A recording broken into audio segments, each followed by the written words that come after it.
What is going on, everyone, and welcome back to True Story, the greatest podcast in the world. And as you can hear, my voice is slowly starting to come back. I still have that little bit of raspiness to it, but what we do, we just keep powering through. But I tell you what, tonight we have a fucking amazing episode planned. It's going to be a great conversation. So sit back, relax, pour yourself a cold one, crack yourself a stiff one, shit, roll yourself a green one if you feel like getting frisky on a Tuesday night. But you know what it is, and it's time for True Motherfucking Story. Break it down like this. Get a grip, you fucking moron.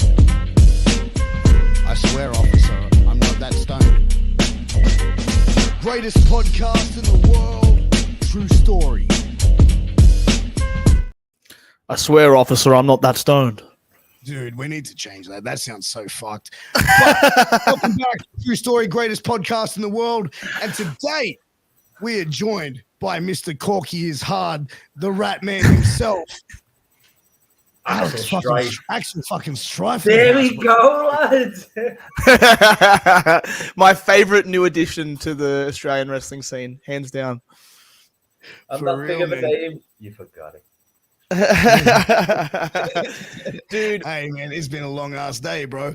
But man, I tell you what, man, like I think Alex was telling me like how he worked the most recent APW show, and I think that's where he met you, and it was just like, dude, this guy is fucking hilarious. Like, you have to bring him on the podcast. He's like a fucking man, and would be an amazing conversation. So, dude, talking to you for a few minutes before we got started, man, I'm excited to have you on. Thank you for joining us here tonight. Man, appreciate you.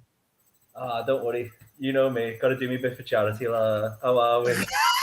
hey, man. Hey, bro. This is the greatest fucking podcast in the world, bro. There ain't any charity given here, bro, unless I'm giving out some little fucking wannabe Mark an opportunity to be on the podcast. Not saying that's you, bro.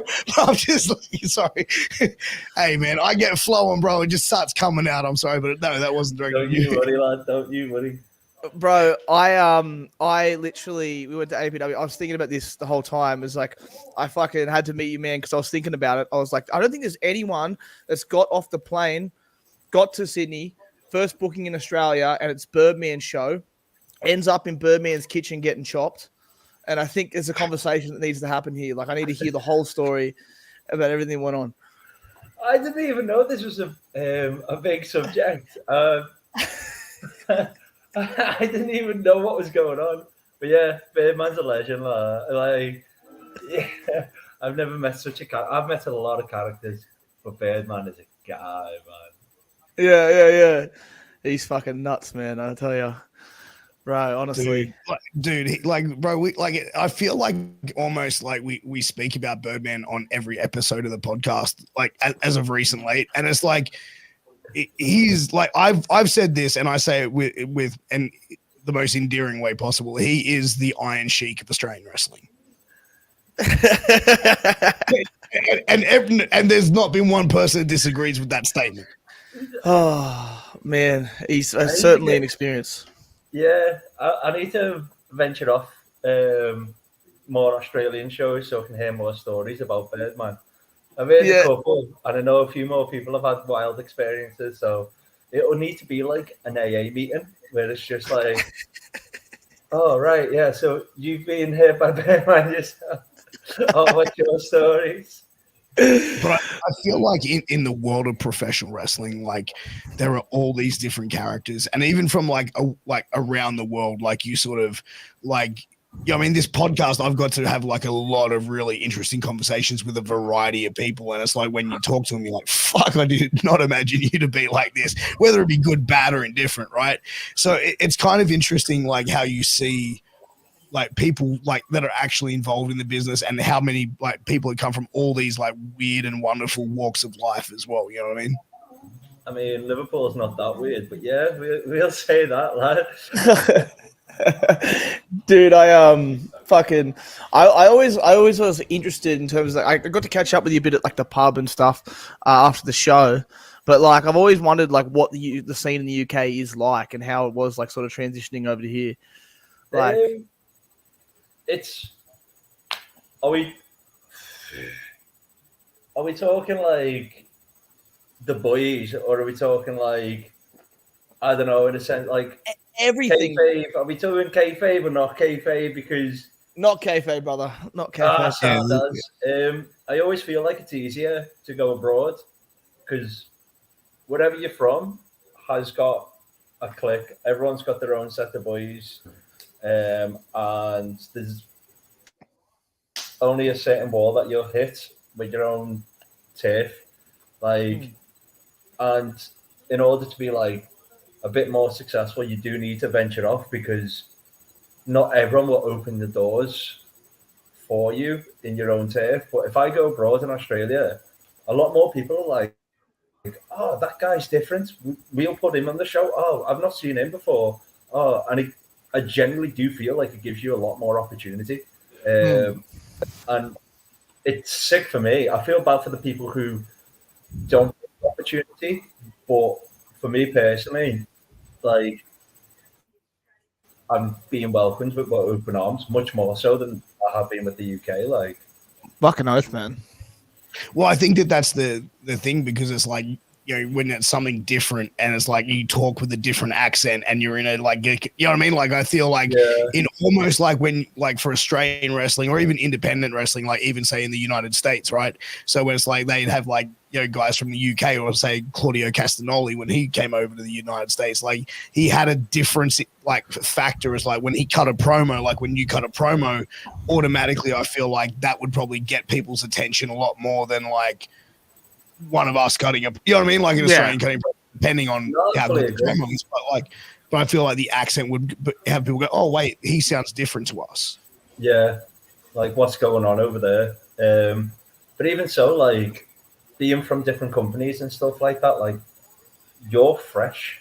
No one's ever seen you before. Like, and like you said, not only the accent, but as soon as you're slightly British in general, or you're just a different person, people just kind of grow to that. Like, I've seen a few gimmicks in Australia, but a few already are quite similar, which fair enough.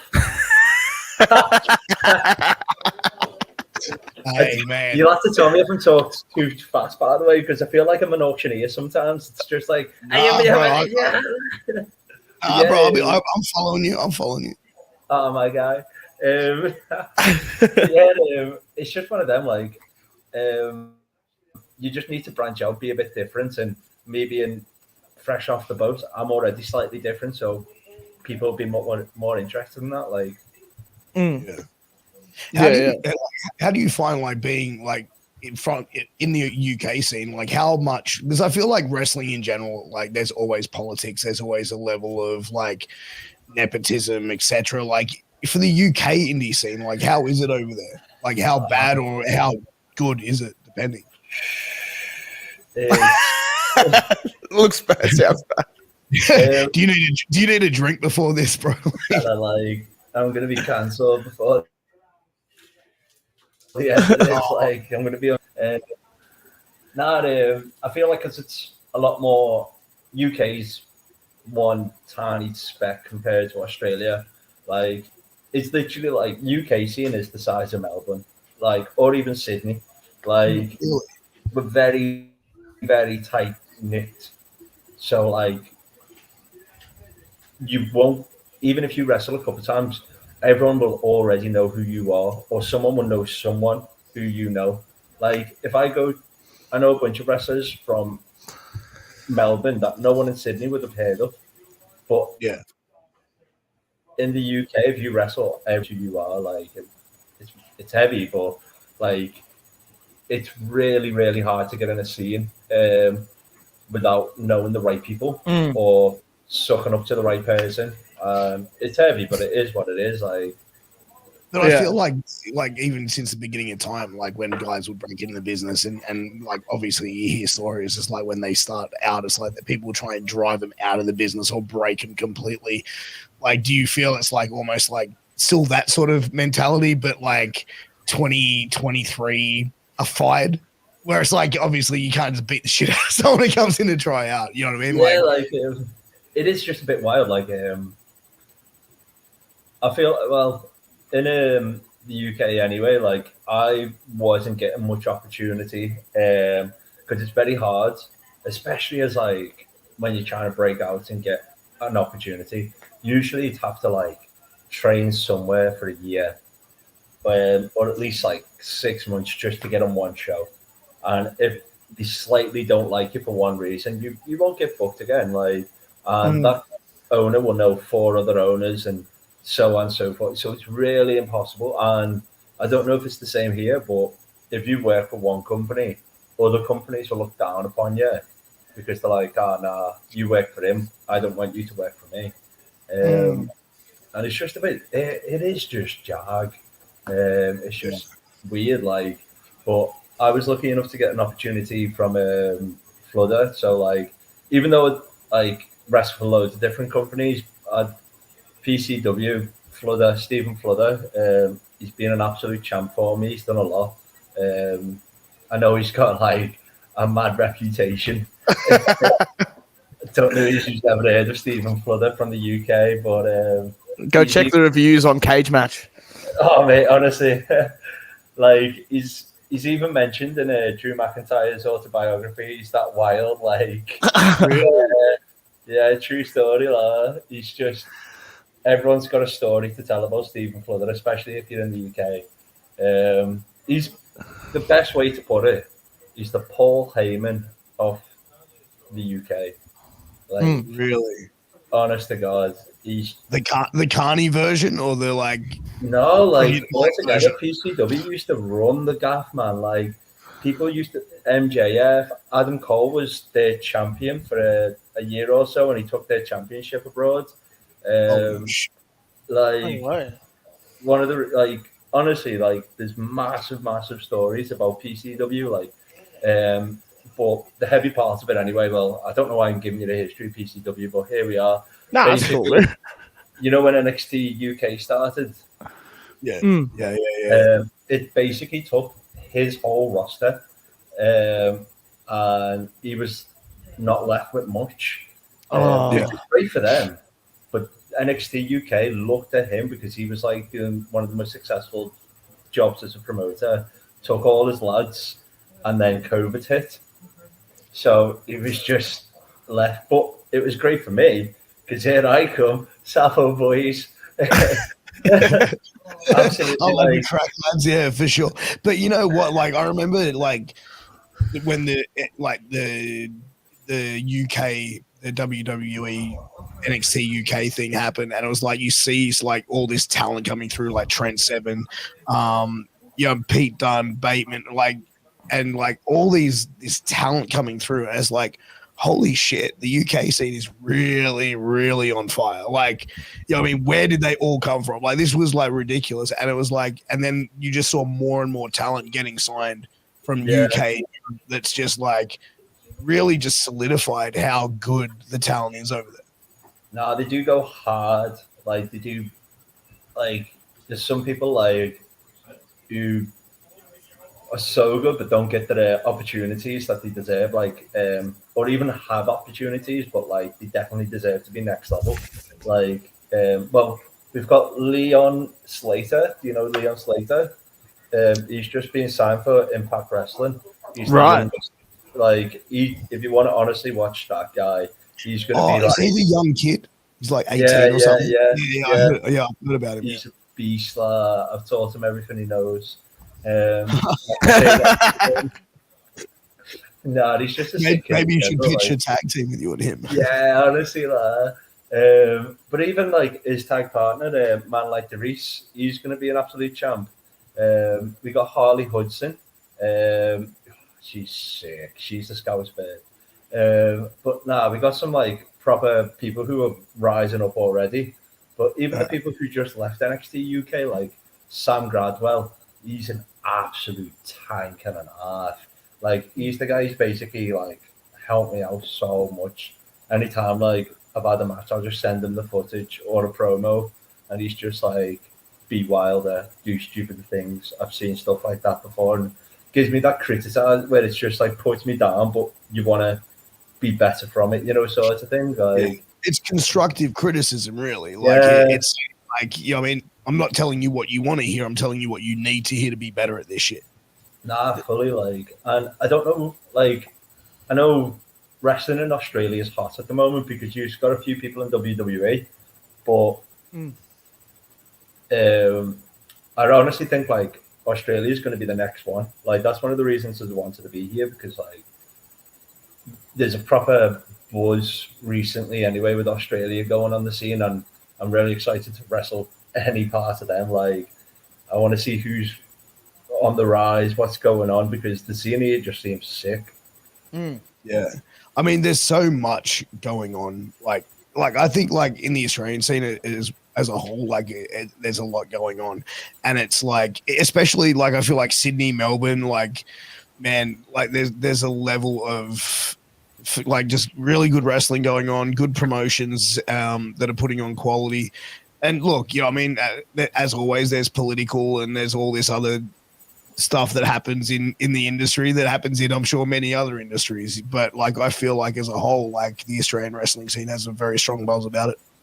Oh no, 100%. Like, well, the two shows that I performed, AWF, I know Bearman gets a lot of negative reviews, or like some people chat crap about him. But honestly, like from what I saw, yeah, sure, he's a wild character, but I was saying to Alex, like, he made a birthday cake or went out his own money, bought a birthday cake for just one of the fans, and everyone was allowed a slice. Like everyone, you barely ever see anything like that in the UK. Like people might wish, like, oh, happy birthday, you know, when it's like the halftime show or like in a raffle or anything like that. But barely ever, like, someone buy a proper fat cake and just say, like, everyone, let's have a party. Which is so nice because you don't have to, like, and top guy for it. Wrestling Go. I've never seen people treat their staff as well as they do. Like, I remember that, bro. You were full shocked. You were like, "What the fuck? We get food?" Honestly, like that, like, and some people don't even realize who are there. Like, who might just only wrestle for Wrestling Go. Like, oh, this is just the norm. This shouldn't be the norm. Like, you're getting treated like kings. Like, there's some deads that out there that like really, really look after people. No, like, honestly, yeah, like, but you know, like it's good like that. Just just no I've photo never message. been treated like that in the UK. Like, maybe sometimes after when you go for a pub, a promoter also like might buy you a bev or something like that, or you might get a little tip on your wage, but never have I like seen someone take the whole like casting crew out and treat them like the way Wrestling Go was. Like, it was phenomenal. Like, I was just, what? Like, I've seen a couple promotions do it that I've been on, and like it's even like one promotion I worked, they actually had like took everyone out for dinner one night, and it was like before the show. Like, it was like a week or 2 weeks before the show. It was just like, yeah, just come out, like, let's just hang out, chat, vibe. You know, we can talk about the business, whatever. Like, you know what I mean? Like, there was a little bit about, you know, what the expectation was for the show and all that. And it was a good turnout. Like, a lot of the crew turned up for it. It was like really, really good. It was a positive experience. Yeah, they did. They used to do those regular meetings at El Jana. Always. Was it El Jana? No, it was Chickenlicious, bro. Yeah, the Lebanese chicken shop. Yeah, I'm like, I feel like we got more things to talk about. Let's have another fucking meeting and shout me another fucking quarter chicken, and we'll sort this out. Yeah, let's just keep it going, boys. Like, that is such a workers mentality though, where it's like, you know what I mean? Like, you look at the whole thing with, like, even with AEW, like, everyone in that roster looks at Tony Khan and goes, look at this fucking mark. But no one's going to say shit to him or try and smarten him up, because it's like, man, let's just keep this shit going. This guy just keeps paying us. Yeah. Nah, fully. Like, I really like AEW. Like, I know they have the kinks and all that, like, but every wrestling company does. To have a promoter as passionate as Tony Khan is, I suppose, would be well sick. Yeah. Massive fan. Massive fan. I mean, you know, you call it passionate, I call it, you know, mentally unstable. But... Mate, if you're saying he's mentally unstable, what was Vince in his prime? Like, But Yeah, dude, like that's you even hear the stories about Paul Heyman in his prime and stuff like that. It's like I heard a story from Tony DeVito, and it was like he was in the Baldies with a friend of mine, Angel, and he was like, yeah, I ran into Paul like in 2004, 2005, and like wherever, like in Philly. And he's like, here, make sure you got my number. He's like, yeah, he took out his phone. He's like, yeah, my number's changed. Gave him a number. He's like, you call me if you need anything. And he's like, as soon as Paul walked away, he called it, and it was like, it went to like some random fucking Chinese restaurant's number or something. It was disconnected or some shit. That's the fucking best, man. Best do that to me all the time. Hey, rock and roll wrestling. Rock and roll wrestling, yes, the boys. Hope you had a good show. Yeah.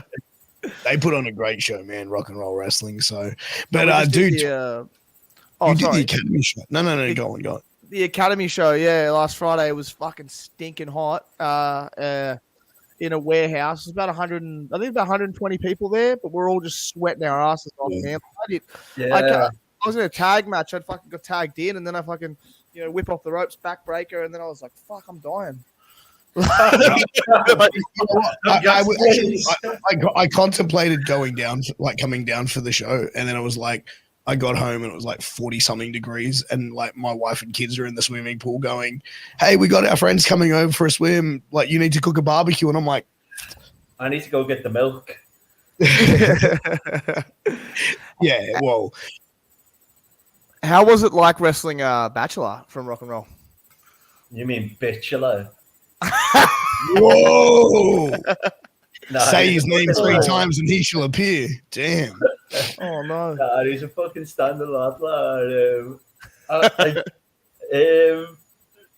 We just fucking went for it. To be fair, like he's very same as me. Like I love fucking hitting hard. Like not hard where you're fucking beating down on someone, but like it needs to be stiff. Yeah, like if it's not at a level, like at least getting hit. Yeah, I just think like it's jag. Like you gotta be snug. Yeah, like hit me. Don't just be a little bitch.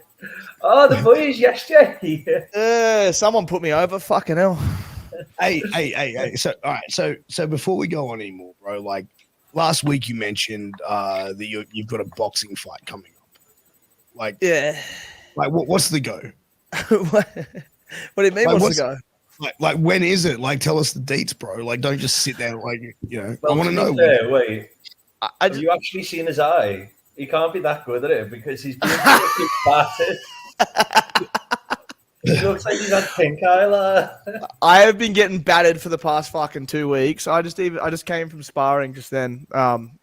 And I was sparring this old 65-year-old bloke, and I was ripping into the body, like I mean, take no prisoners, man. At the end of the day, like I'm 65, 6 years old, it doesn't matter. We're here to spar. It doesn't matter.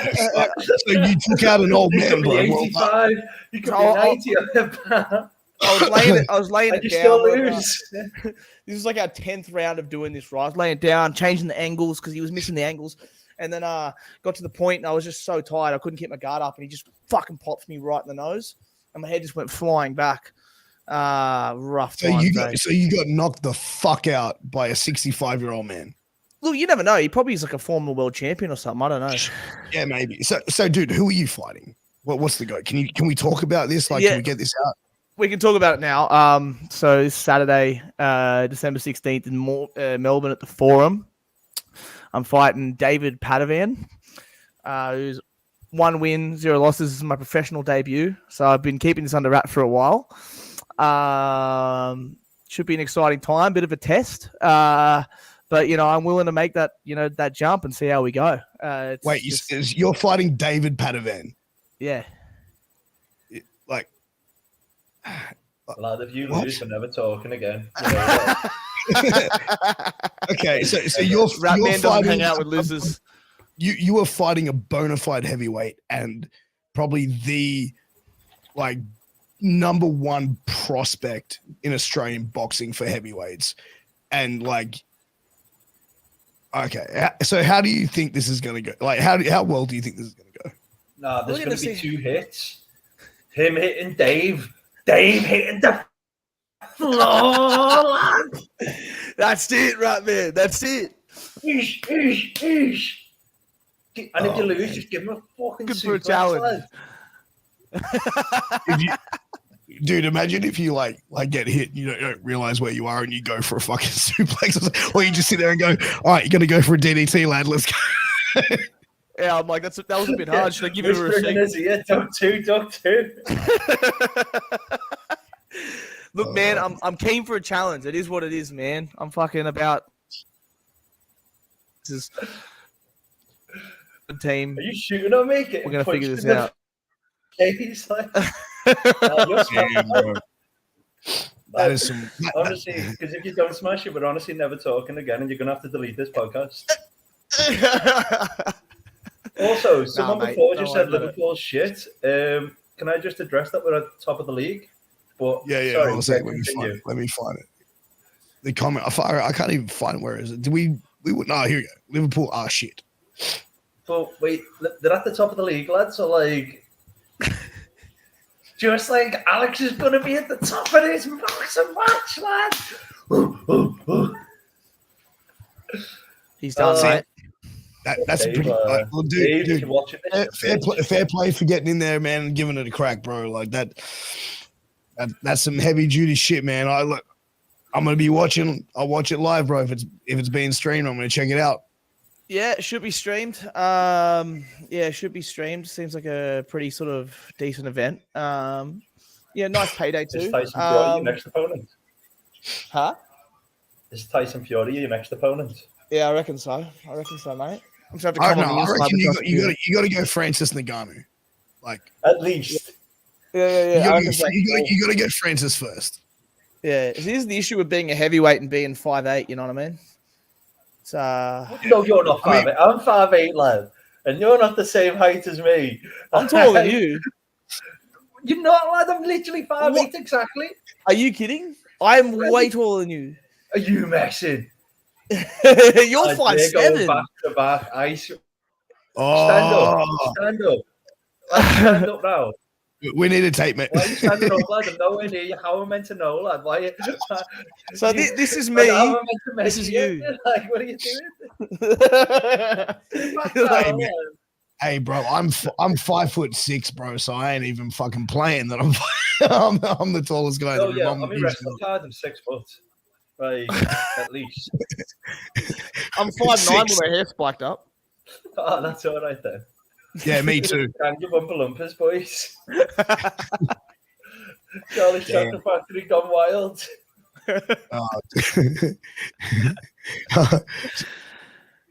Someone goes, "Can you chuck my life savings on an Akell round knockout and lose my ass?"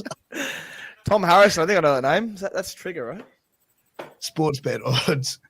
Oh, mate, Should- I'm paying should the about funeral be playing now? probably paying about $9. Alex is 5'9.5". Thank you. Thanks, Dad. So Jesus Christ. far out. But so We've got okay, a lot of believers. so like, all right. So you're making your professional wrestling debut, a professional boxing debut. Sorry. Fuck, you've already done that. I haven't made my wrestling debut yet. Yeah. Please. You'll get there, lad. But one of the things you were saying is like, dude, you're a single guy. You've been single for a while now, and you want to find want to find a woman. So I've decided we're going to do a new segment of the show called Producer Wants a Wife. And basically any ladies that would like to potentially date Akell can submit a photo and their details, a bit about themselves to any DM of, True Story PA on Instagram or on Twitter, or you can email us. Email is in the description of the video or the podcast, wherever you're listening or watching. But so then basically what we can do a speed dating thing where once we have like a few ladies that are interested in Mr. Alex here, then we can do a speed dating, and then after the speed dating, you can decide which one you'd like to take on a date. Girls love pro fighters. Axel, are you okay? Why you got to air my dirty laundry out there like that? I am looking for love. I am single. And Lad, apply the below. only thing that you do is knocking that David out in a single round, lad. I've got you. I'm used to finishing quick. Jeez, that's not what you want to say afterward. Just sit there Are and we just still talking about boxing? Yeah, I think so. Yeah, box. Yeah. That's all right then. It would be funny if he goes, I know how to go the distance. Mother of God. Oh God, we're getting cancelled for sure. Let's go. Yeah, man. So yeah, like let's do it. Like we'll do a speed dating service and we will find your girlfriend. I'm happy to make my life a mockery. Girls actually listen to this podcast. Yo, if there's a girl like Mitchell Radecki does. A quick comment, and if I swear to God I see that Tom guy, I'm having a bad. Whoa. So like, is there a beef between Tom? Like who is? Oh, now Tommy Trigger. That's Tommy Trigger. lad. Confirm Akell finishes quick. What happens in Port McCrory? Oh God, this went off the rails fucking quick. We didn't even get paid for that trip. Oh mate, we didn't even get paid for that Port Macquarie trip, huh? Port Macquarie? Which Port Macquarie? Oh no, with NCPW. Oh really? Yeah, banger. I really enjoy them. They're fucking great people up there. You should take Axel up there. Yeah, bro. Yeah, Port Macquarie boys trip. What do I keep telling you? We just had a viewer spike, so I think we've just had a lot of people just automatically come in after hearing about the like producer wants a wife segment. So I think it's going to go over. I thought it was about that bird segment. That's what I heard. They all came flocking for Alex. Oh man! Oh my God! Hell! Oh. That's what I was using. Sometimes that's how it happens. Sometimes that's why it's hard on Tinder, because I can't show on my shadowboxing on Tinder because you can't send videos. No, honestly, like here I am being blessed by your podcast, and you just overshadowed me, and it's just I've just never seen such humbleness by you. Like, thank you, man. Thank you, man. I do what I can. You know you do. You help the lesser. You know, the people. Wrestling business don't owe you nothing, mate. I just give back constantly.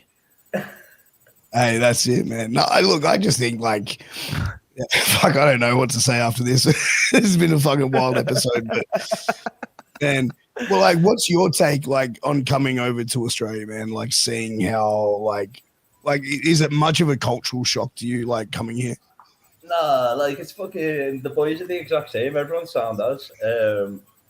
Like meeting boys like you, Alex, for example, like absolute top lad. I'm not one of them who come in. It sounds jive, but I don't want to come in like a big, massive name because, like, you've always got to aim to be at the top. But my main aim is just to have a good time. Like, I'll do any promotion. I don't like as long as it's not like got a bad rep or anything like that, or the person not a bad person. But I do anything like that. Like, I'm just here for a good time. Like. And meet some of the boys, like it's cool because like the promotions here actually look after the workers very, very well. Like, and like you said before, like it's like a community element to it. Like it is kind of like it's a social club in some senses. Do you know what I mean? Like I've always found that like especially John from Wrestling Go, like it's all about like just the workers having a good time. You know what I mean? Like it's just a show for the workers to get reps in, and he thinks so much about the people that come and do the show, which is awesome. Yeah, like I've spoken to John a couple of times, and it was like, yeah, like if people can't afford tickets, then I'll just let them come for free. Like, and I'm like talking to him, going, but like you're defeating the fucking purpose of putting on a show. Like, family. I can see you there, the front row, like, oh, sorry.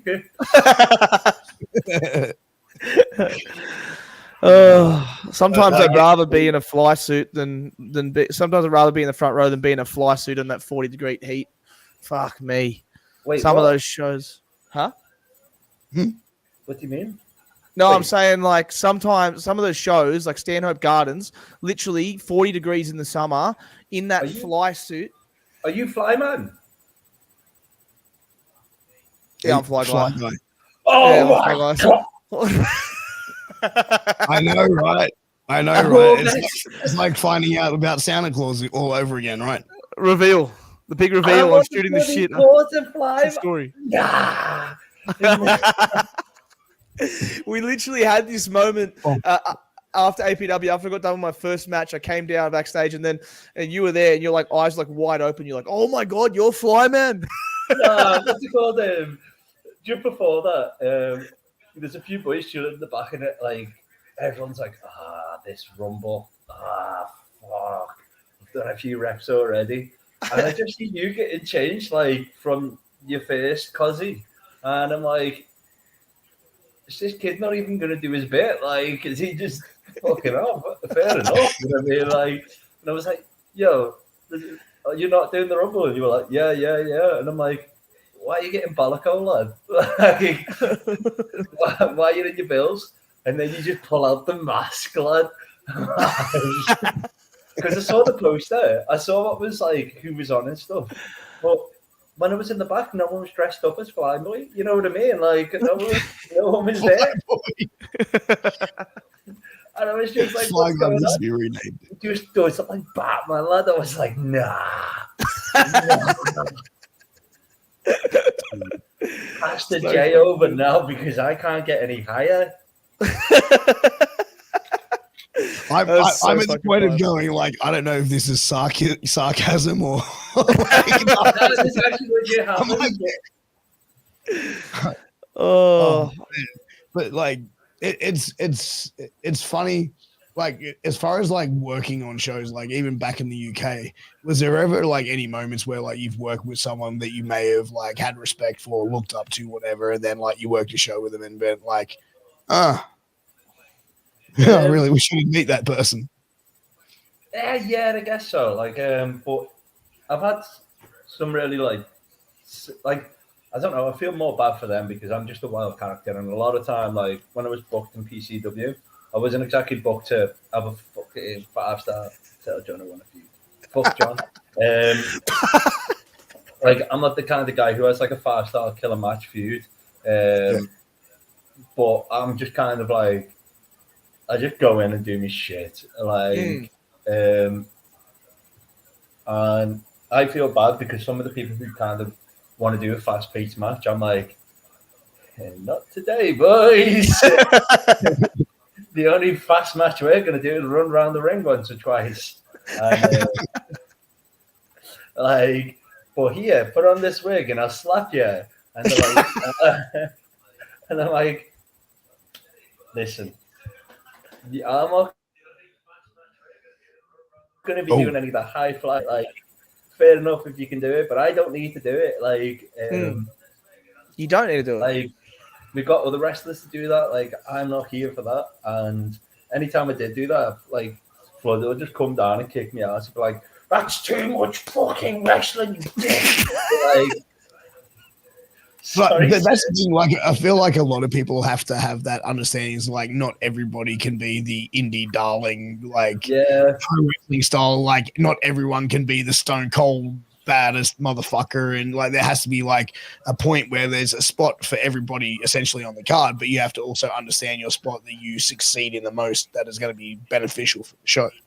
Not many people should be either. Like a lot of people shouldn't be running these fast. It gets lost on a lot of crowds, man. There's more crowds that are going to understand someone pulling out a spatula and like getting a spatula chant than they're going to understand all the pass by, boom, quesadora, blah, in the corner, banderas, like all that stuff. Like sometimes people just want to see something a bit stripped back and fun. Because like you can even like if you're first on,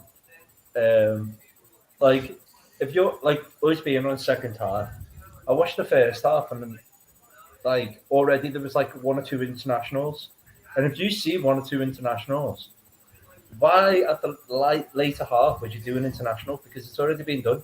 Like internationals that like running spot where you save, which is still sick, but like if you've already seen it, why would you want to see it again?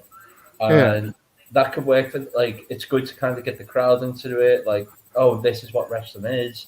But if I've seen shows where it's like almost every match is international, you just like, oh, even the crowd who have no idea what wrestling is are just almost shouting the sequence out, and you just like my biggest advice for starters is just kind of like look out, see what's different. If any more stuff is being done, just change it slightly. You can do it again next show, but you don't need to do it that show. Like, yeah, you need to make sure you got the right understanding of what. Like, you need to hit wrestling on all bases. Sure, there's going to be those people that are going to have like a really sick match, and then there's going to be people who are going to do, you know, like say international, very classic, or you know, like the typical. Say you're at like a agricultural show. I don't know if you had them in the UK, or like a festival show, and like you're around a crowd that doesn't know wrestling. So usually the first match you warm them up, and you got that whole thing where you're getting them into the clapping and stuff like that, and the rest holds and all that stuff, and that's fine. But when the audience is a bit more educated and they're regular patrons of the show, they don't want to come see the same shit. So diversifying is everything. That's why. There's a wrestler called Troy Ryan on the UK scene. He's like, he's called the Meat Wagon with his tag team partner. He's apart from me, he's like the Meat Wagon is awesome. He's literally like the best tag team in the UK. Well, second best anyway. Obviously, I'm first best. Championship. I'm actually still the champion without even doing anything, lad. And let me tag partner do all the work for me. But anyway, stop me being humble. Yeah, like he was basically showing me like have 5 matches in plan. You need to always have like 5 in your caliber, like one for the Carney show, like you were saying, have a serious one, and like it's no point doing a full-on serious match for a Carney show. You literally break your body for 10 kids going, "Where do a black flip?" Like it's just no point. Like they want to have comedy, or if you are in a more serious crowd, yeah, sure, do that stuff. Like they'll respect that. Like know what crowd you've got before you go out there and break your body for doing something. Like 3 people go, "Wow, did you see that flip?" Like it doesn't always need it. Which is something I've always said is like performers need to understand their audience, who they're going out there wrestling to. And when I say understand the audience, it's like if you're wrestling in front of a bunch of 10-year-olds, then you know what I mean. It doesn't need to be, you know what I mean, like a 5-star Meltzer fucking star rated match. You know what I mean? Like it just needs to be fun, entertaining, a little bit of like goofiness to it. Yeah, like without sounding bad, like I feel heavy for some of the sick wrestlers because, like, although I am quite the athletic man, I've had like there's been some fantastic wrestlers on the card, and I mean like big names, sick matches. But on that day, for me doing something stupid, I've sold the most merch because I attracted the right kind of audience, and it's just doing that something small or that change, like it can make all the difference. Yeah, and storytelling might be the heart, but it's not always correct. Kids aren't going to know what storytelling is. If I slap a beach, then it could be funny. Yeah. But I feel like while storytelling is important in wrestling as well as like also making sure that you connect with that crowd. Like there's like, dude, like Alex, like we've been on shows where like we've seen things happen on shows and be like, man, like this is a bit much for that crowd. You know what I mean? Yeah, like yeah. moments and like where you're like, I don't know if this is the right thing. This is the right match for this sort of show. Just convoluted finishes and like all these people coming out and talking about. This is the most annoying thing is like the people that come out and cut this promo about the promo that they had on Facebook, and they talk about something that was like completely like only the social media page would have seen, and you're completely alienating new viewers. And it's just like it's keeping it simple and making 100%. Making it run simple is the most important thing, and then you can always have fun and attract new people because we're not trying to.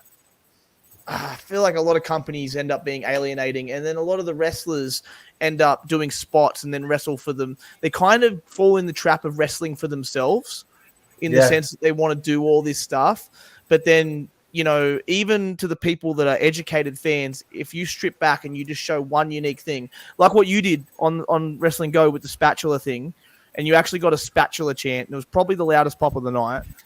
Let me be humble, but it fucking was. Yeah. But that spatula chant got over, and everyone else was trying to wrestle and trying to pop them that way. But it's like, dude, like they've already seen wrestling before. They've seen the high spots, seen everything else. But when they see something unique and different, like that's the most important thing. And stripping it back can have you like, you'll be the person who's remembered for that show. Put it that way. Yeah, that's the main thing. Like even when I started wearing that fucking fly suit, bro, like things just like wrestling just became simpler to me. It made a lot more sense.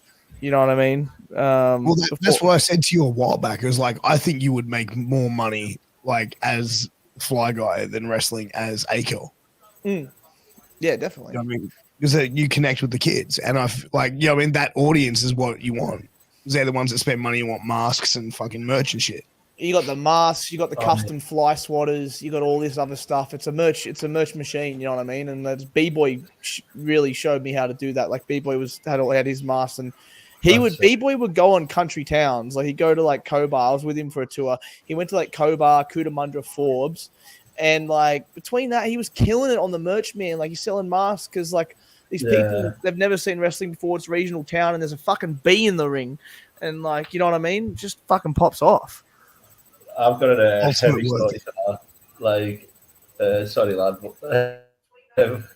So me and my tag partner, we were called the Sausage Rolls, and you probably don't know what sausage rolls are. That's fantastic. So there's a company called Greg's, and Greg's is like a bait, and it's a proper top tier. If you're British, Greg's is the place to go. It's I can't describe it unless you go there. Is it like a fast food chain, bakery or something? Was it? Kind of, yeah. It's kind of like McDonald's. But instead of that, it sells pastries. Yeah, like, okay. But what's it called? With this company, let's say Kmart, they had Kmart going. So Greg's and Kmart, for example, conjoined and made Greg's merchandise for this bakery. Right. Yeah. So here I am, sausage rolls. I've just bought loads of merch, t-shirts everywhere. But Kmart has got Greg's, official Greg's gear. So all the kids flog over to Kmart. They buy all that stuff and then come to the show and go to me. Look at my new merch you made.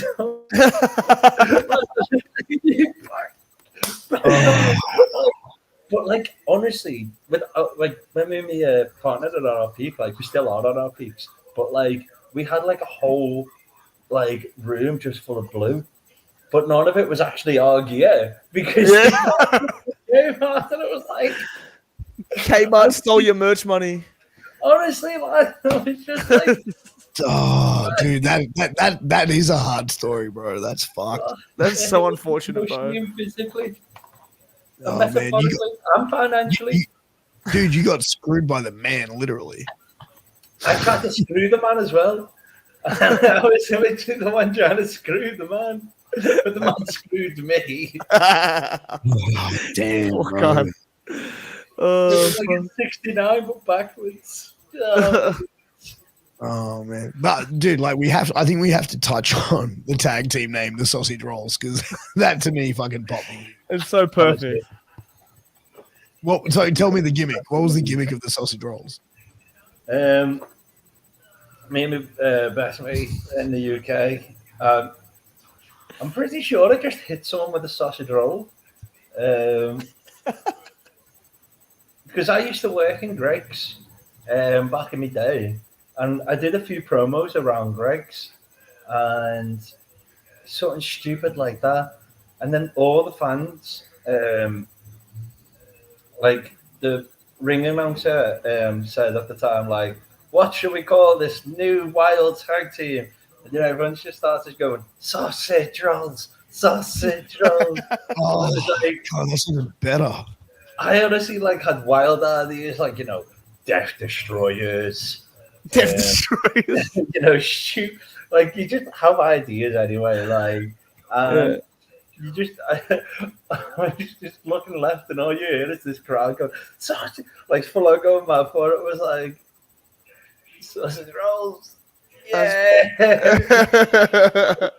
that's perfect, man. That's perfect, man. We need to get sausage rolls versus the Hive, man, at Wrestling Go. Oh, mate, honestly. Get your boy over here, man. Oh, mate, I'm trying. He's just a poor boy, and I can't afford the bloody flight again. So what are you gonna look out for in Melbourne? Are you gonna go? You've approached a few companies and everything. Yeah, honestly, just at the moment, kind of going to take December off, the rest of the year off. But my big plan is I'm going to try and go smash Perth, because I'm going to try and smash Elimination Chamber. So, you know, I'm going to jump at the back end of that. Be like, you know, ooh, I'm talented, book me. And then, you know, get all them shows, smash that out. But I don't know what I'm going to do for January. So any charities looking to hire me, I'm more than happy to do my bit. Just post it down now. What charity do you think I should post next? Post it in the comments. Wow. I think there's still probably a chamber spot open. Maybe you'll get on the show. Yeah, maybe. Yeah. Well, you know, like maybe that if Roman's still champion, I mean, like he hasn't faced the Rat Man yet. So. No, like honestly, WWE keep calling me, and I'm like, not today. You know what I mean? Today, Got work today, so maybe tomorrow. But call me in a month from now.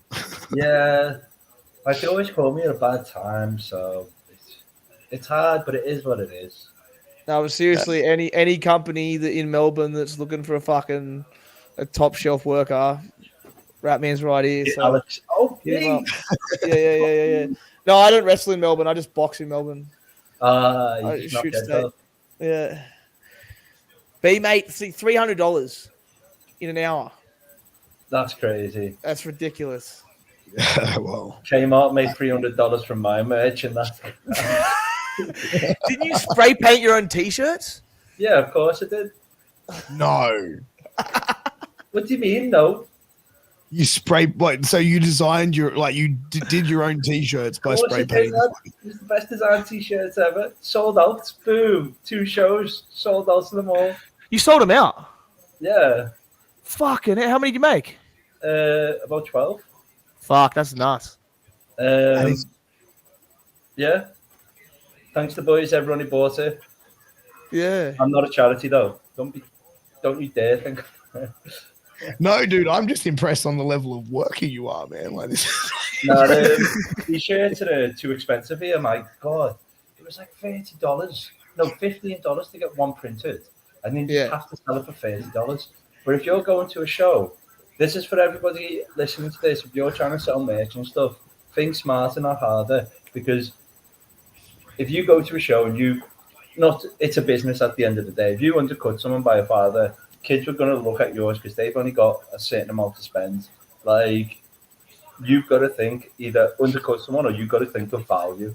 Like, if you're getting t-shirts printed for $15 and you're trying to sell them for $30 and they're not even that good of a design, no one's going to buy it. Like, but if I have a t-shirt for $15, $20, I'll get twice as many eyes on my products than you would.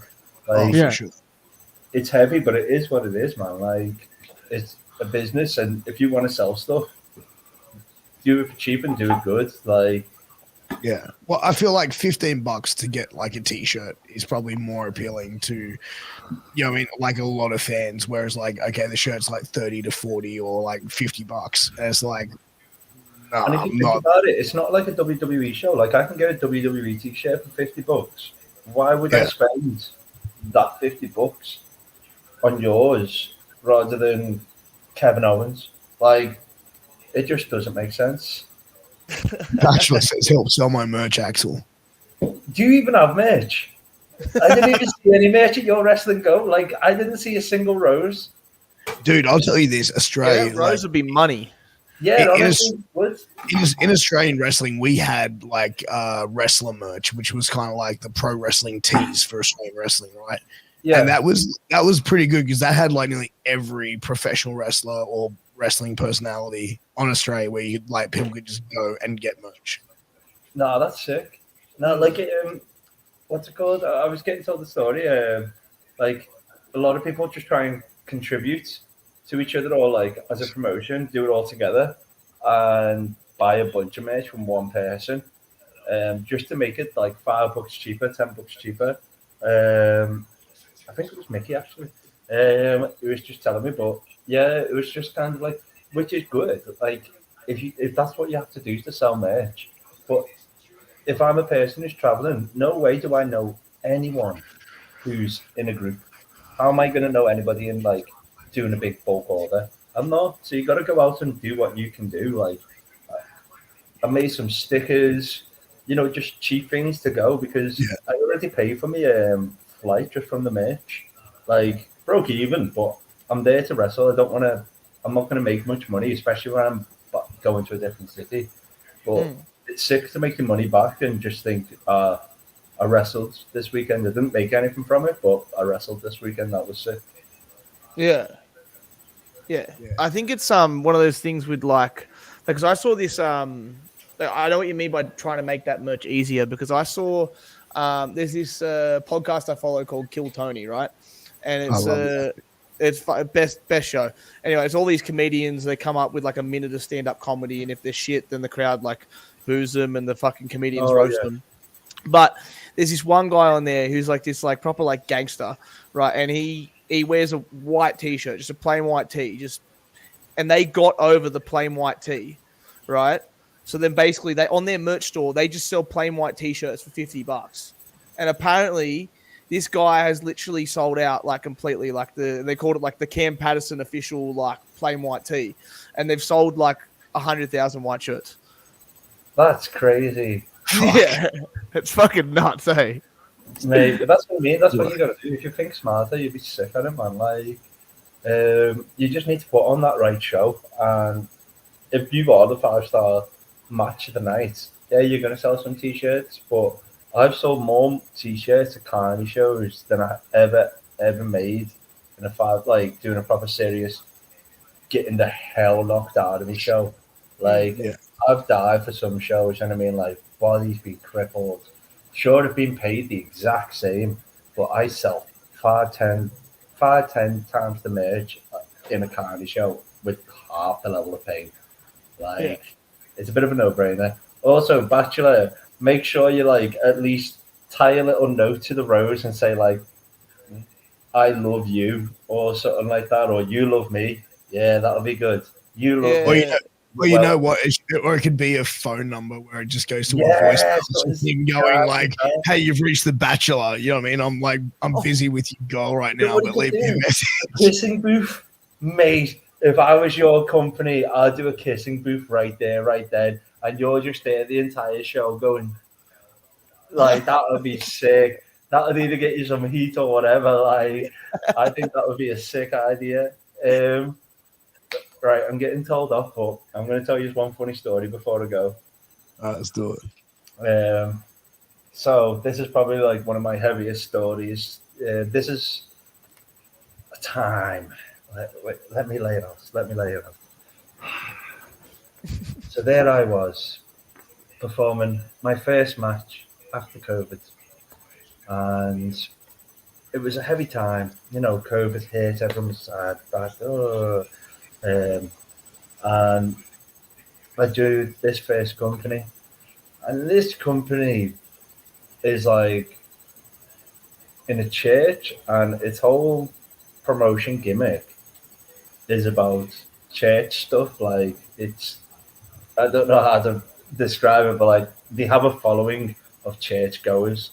So you go to church, you do your Sunday mass. You do your Sunday match. Oh, I'm keeping that one. But anyway, yeah, you do your Sunday mass, and they like some people just decide to wrestle, and they do heaven and hell kind of gimmicks and all that. Like, it's just a bit wild. But hey, there I am, and I've just got these like kecks, me ring pants at the time, and bro, I came out, I look up, he got my name wrong. They called me like Axel Steele. Axel Steele. Axel What the fuck? All right, we go with it, eh? You know, and I do this match because it was my first match. I haven't done much training. I forget my own spots. Like I forget what I'm supposed to do, and I'm like full on stressed, and I'm like, "What the fuck?" And then I kind of semi-panic, and I climb up to go do a crossbody. I jump off to do a crossbody, and when I land, I feel like a breeze, like, and I'm like, "Ooh, ooh!" In the name of the Lord, what was that? I have a little cough of a feel, fella. I'm gonna rip from the ass all the way down. Oh, no. I wore fucking 2 pairs of tights. Oh. So, and I have these Kellogg's underwear. So there's like a rooster on the back, like a cock in the front, and a fucking huge cock in the back. And these underwear as well.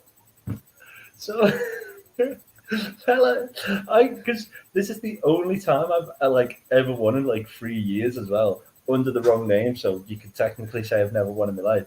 I go for the pin, but because my inexperienced ass, literally, and also because I wanted to just hurry up and go home. It was a one-sided stage, so like everyone was kind of like looking one way.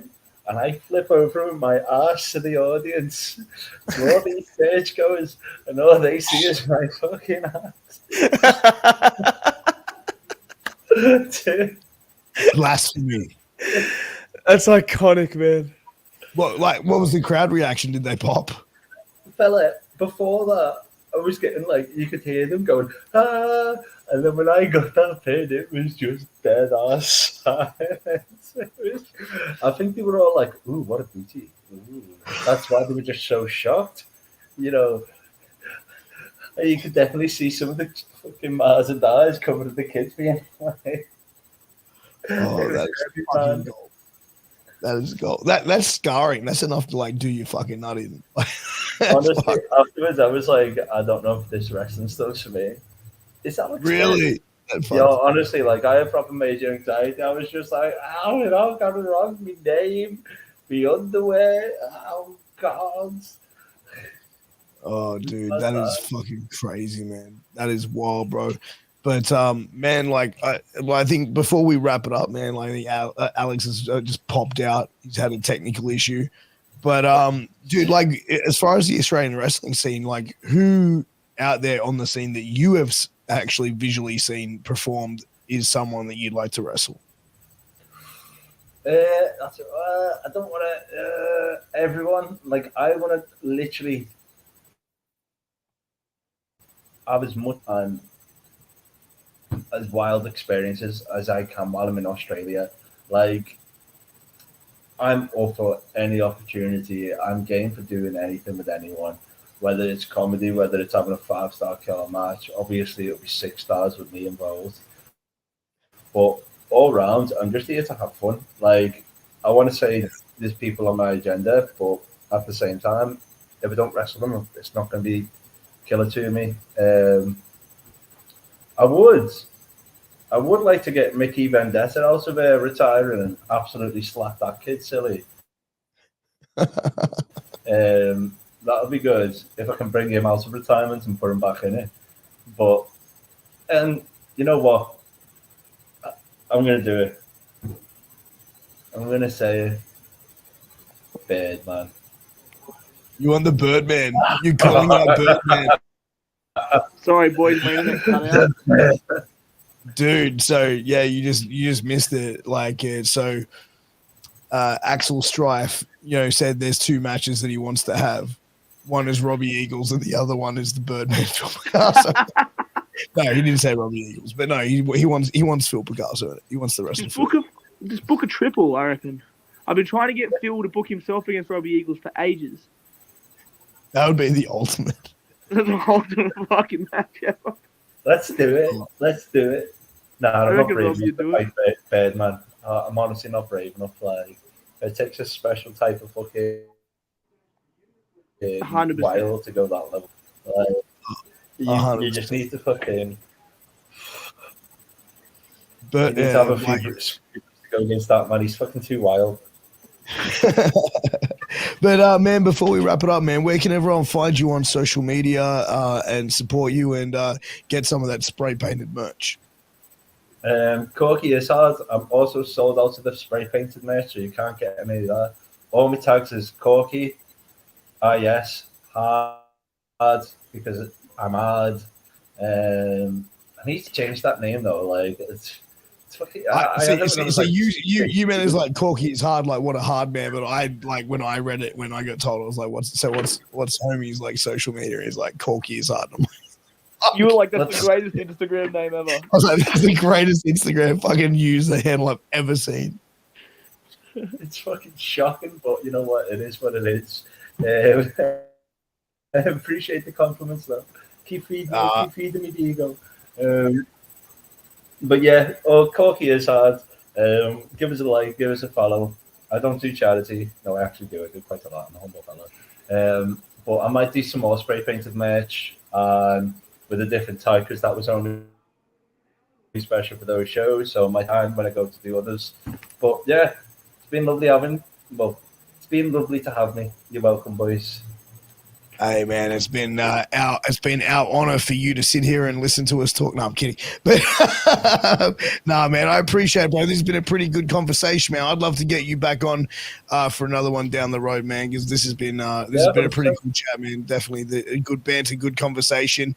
And when an hour goes past, you don't even realize it, man. That's when you know it's a good time. So make sure you go follow our homie Axel Strife at Corky is hard on Instagram. Still the greatest. If you change that, I'm stealing that username. Bro, I'm telling you now, you change that, I'm fucking stealing it, bro. Like it. Honestly, no, but thanks very much, the boys. I'll see you all later. All right, take it easy. True Story, greatest podcast in the world. Till next time, take care. All the best. Peace.